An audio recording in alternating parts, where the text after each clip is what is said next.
네, 이번에는 층간소음 문제 살펴보겠습니다. 층간소음을 줄이기 위한 건축 규제가 계속 강화됐지만 웬일인지 갈등은 줄지 않고 있습니다. 층간소음 살인이 매년 한 건 이상 일어날 정도입니다. 이유가 있었습니다.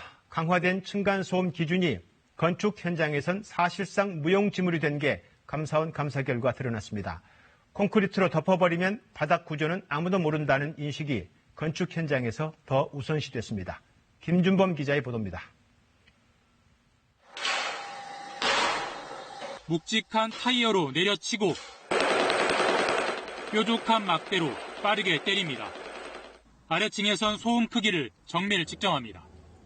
아파트 바닥 구조가 층간 소음을 잘 차단하는지 시험하는 겁니다. 아파트 바닥은 소음을 막기 위해 콘크리트 슬래브 등 모두 5겹 구조로 돼 있습니다. 그런데 2013년 이 중 슬래브 두께 규정이 120mm에서 210mm로 강화됐습니다.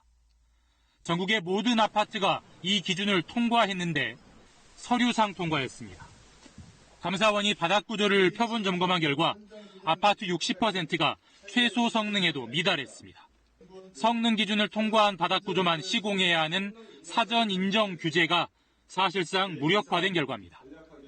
사전 인정, 시공, 사후 평가 등 제도 운영 전 과정에 걸쳐 문제점이 있음을 확인하였고 시공 전에는 바닥 구조 시험체를 조작해 엉터리 사전 인정을 받고 사전 인정받은 시방서를 무시하고 부실 시공을 하고 시공 후엔 소음 측정 데이터를 조작해 성능을 만족시키는 것처럼 꾸몄습니다. 감사원 관계자는 콘크리트로 덮어버리면 바닥 내부는 아무도 모른다는 인식이 현장에 팽배했다고 밝혔습니다. 국토부의 무책임도 확인됐습니다. 이번 감사에서 드러난 문제는 주무부처인 국토교통부도 2017년 현장 조사 등을 통해 대부분 확인했다. 그런데도 지금껏 손을 놓고 있었다고 감사원은 지적했습니다.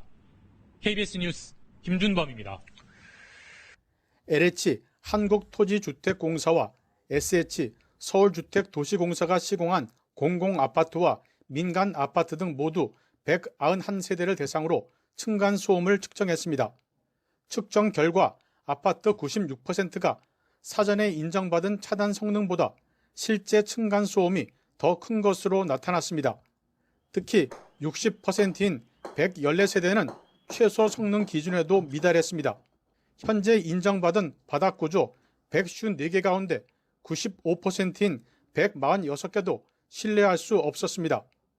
성능시험 인정기관인 LH와 한국건설기술연구원이 기준과 절차를 제대로 지키지 않았기 때문입니다. 이 밖에 시공 현장 126곳 중 88%인 111곳에서 시공 절차를 준수하지 않거나 품질 기준에 못 미치게 시공한 것으로 확인했습니다. 공인기관의 층간소음 차단 성능 측정도 87%가 엉터리였습니다.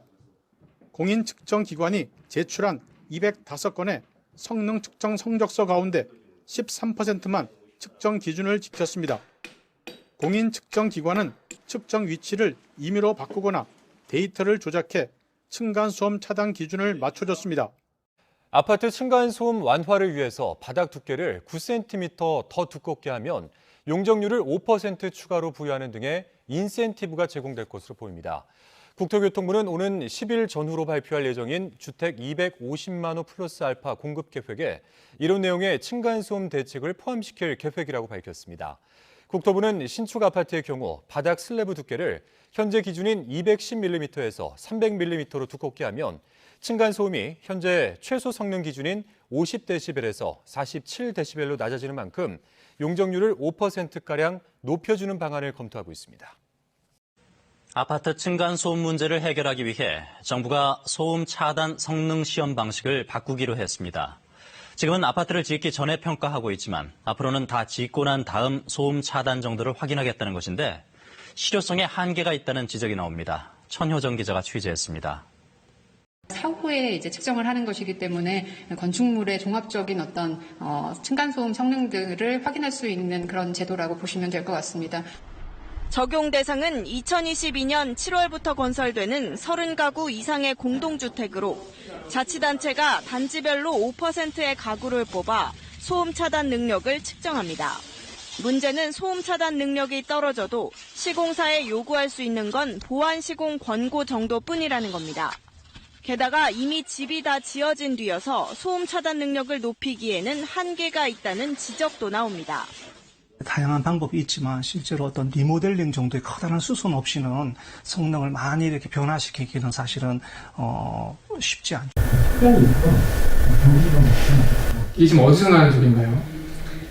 옆집에서 나는 소리입니다. 내용도 좀 대충 들리세요? 네, 들리죠. 설명하기. 두드리는 곳마다 소리도 제각각인 의문의 벽. 건설사에 항의를 해봤지만 검토하겠다는 말만 반복됐고 우라통이 치민 집주인은 급기야 벽 전체를 뜯어보기로 했습니다. 석고보드 뒤로 속살을 드러낸 벽은 이곳저곳 빈틈투성인 벽돌들이었고 심지어 그냥 빠지는 벽돌도 있었습니다. 이런 틈으로 인해서 소리가 거의 한 우리 정상적인 거의 한 70-80% 이상이 그대로 전달된다고 볼 수 있죠. 현장을 지켜본 건설사 관계자도 순순히 부실공사임을 인정했습니다. 그 문구상으로는 밀실하게 시공해야 된다라고 한 줄 되어 있는 상황이라서 가능하면 이제 그렇게 지키려고 하는데 사람이 하는 일이다 보니 이제 좀 이렇게 실수가 있었던 것 같습니다. 차음제 두께가 몇 밀이에요? 30mm요? 30mm. 그러니까 3cm. 이게 재질이 뭐예요? 요즘 종류가 많던데. 이게 차음제? 스티로폴?